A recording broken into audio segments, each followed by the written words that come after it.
سلیم صافی صاحب، کیا واقعی میں کہیں ایران کے اندر یہ سوچ پائی جاتی ہے کہ جو آفر ہو رہا ہے ان کو وہ بہت روزی ہے اور کہیں نہ کہیں اعتماد کا فقدان، جیسے مظہر عباس صاحب کہہ رہے ہیں، تو اس لیے بھی یہ بھی رکاوٹ ہے، ایران ذرا ہچکچا رہا ہے؟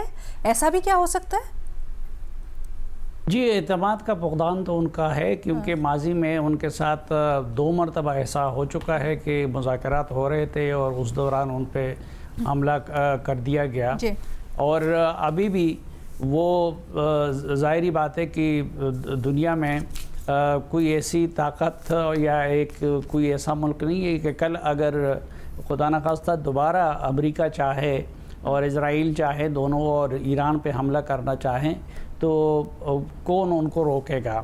تو یہ ضمانت وہ پہلے دن سے ڈیمانڈ کر رہے ہیں کہ دوبارہ جنگ مسلط نہ ہونے کی ہمیں گارنٹی دی جائے گی. ایک تو اس حوالے سے بھی بد اعتمادی ہے اور دوسری بد اعتمادی یعنی امریکہ کے پاسٹ کی وجہ سے، اور دوسری بد اعتمادی وہ اسرائیل کے اثر و رسوخ اور اس سے متعلق ہے. اب اسرائیل آپ دیکھیں کہ یہ بات اپنی جگہ پہ درست ہے، درست دکھائی دیتی ہے. ہم خود تو اس موقع پہ موجود نہیں تھے کہ ڈونلڈ ٹرمپ نے ان کو ڈانٹ پلائی ہوگی، لیکن ڈونلڈ ٹرمپ سے انہوں نے یہی باتیں کی ہوگی نا. وہ تو چاہتا ہے کہ بھائی جب تک اگر آپ نیوکلیئر کا مکمل طور پر صفایا وہاں سے نہیں کرتے تو ایران کو تباہ کر دو. یہ نیتنیاہو کی پالیسی ہے اور یہی دھمکیاں وقتاً فوقتاً وہ ڈونلڈ ٹرمپ بھی دے رہے ہیں. ابھی بھی ڈونلڈ ٹرمپ مکس میسیجز دیتے ہیں.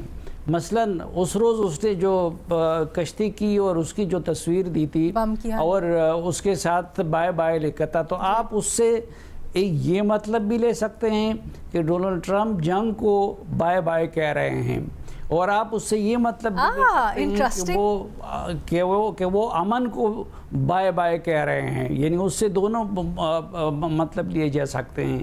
پھر آج آپ دیکھ لیجئے، یہ بڑا انٹرسٹنگ آپ نے زاویہ پیش کیا صافی صاحب. یہ اس سے پہلے آئے تھے کہ کہیں تجزیہ نہیں ہوا. نہیں، آج مثلاً اگر ایرانی نہیں، میں اگر پاکستانی کی حیثیت سے سوچتا ہوں تو ڈونلڈ ٹرمپ کی ابھی ابراہیم معاہدے کو بیچ میں لانے کا یہ شک پیدا کرتا ہے کہ اس بندے کا اصل مقصد وہ خطے میں امن کو لانا نہیں ہے.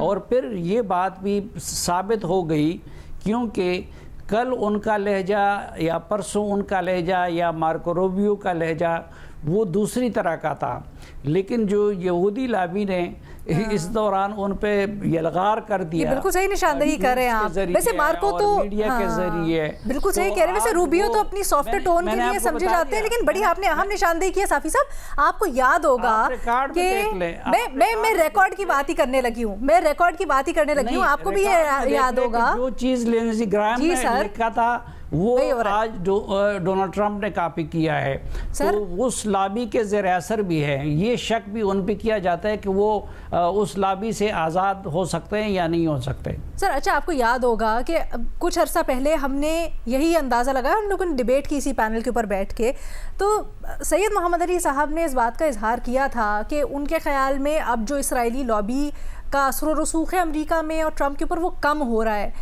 محمد علی صاحب، دعوے تو یہ 2 دن تک پہلے بھی ہو رہے تھے، لیکن ابھی آثار مختلف نظر آ رہے ہیں. اس کو کیسے ڈیسائفر کریں؟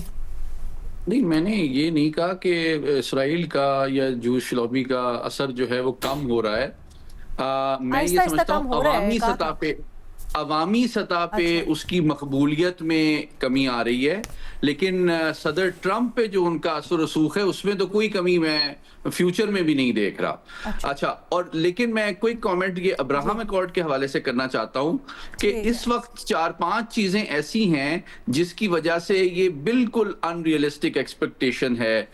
پہلی بات تو یہ ہے کہ دیکھیں 2 دفعہ جو ایران پہ جنگ ہوئی اور پھر اس جنگ کے دوران بھی جو عرب دنیا ہے اس کو امریکہ نے پرائرٹائز اسرائیل کی سیکیورٹی کو کیا عرب دنیا کے مقابلے میں، جو جینوسائیڈ غزہ میں ہوا، اور ابھی حال ہی میں آخری بات کہ جو صومالی لینڈ کے نام سے ایک اسرائیلی پروکسی اسٹیٹ کریٹ کی گئی ہے، جس کو پاکستان اور سعودی عرب نے خصوصی طور پہ اور مسلم اور عرب دنیا نے عمومی طور پہ کمپلیٹلی ریجیکٹ کیا ہے، اور اسرائیل کی وہاں پہ ملٹری اڈے بن رہے ہیں، تو وہ ایک نئے جیو اسٹریٹجک فریم ورک میں اس خطے کو دیکھ رہے ہیں، جس کو پاکستان، سعودی عرب، قطر اور دیگر ذمہ دار ممالک بالکل اگنور نہیں کر سکتے، اور اس کو اسرائیلی ایکسپینشنزم کے ایجنڈے کے فریم ورک میں دیکھتے ہیں، جس کی وجہ سے اس طرح کی بات کرنا بالکل ان اپروپریٹ ہے۔ جو مسئلہ فلسطین اور القدس الشریف کا فیوچر ہے،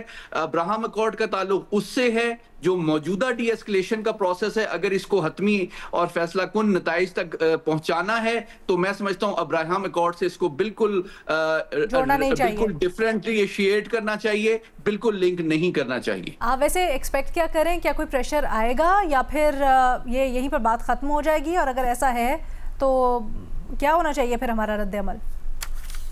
دیکھیں جی، ہم تو فیسیلیٹیٹر ہیں، ہم نے تو کوئی سائیڈ نہیں لینی۔ اصل بات یہ ہے کہ ایران نہیں کمپلیٹلی لائکلی ہے کہ اس کو ریجیکٹ تو کیا ریڈیکیول کر دے گا وہ، تو یہ نان سٹارٹر ہے بیسیکلی۔ اوکے ٹھیک ہے جی۔